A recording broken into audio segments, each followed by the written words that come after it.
Hi friends, in this video I would be showing two methods to clear cache of all apps in one action. Go to settings. Select all settings from top right corner. Go to system. Go to storage. Method 1.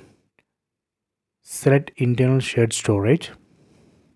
Go down. Here you can see cached data 94 MB. Select. Then here we can clear cache data of all apps. We can select OK. That is a method 1. Let me go back, go to method 2. Method 2, again under system, again go to system storage. Under storage you can see free up storage.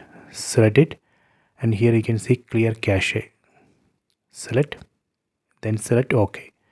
This is a method 2. So these are two methods. Please try this. I hope you have enjoyed this video. Please subscribe this channel. Please like and share the video.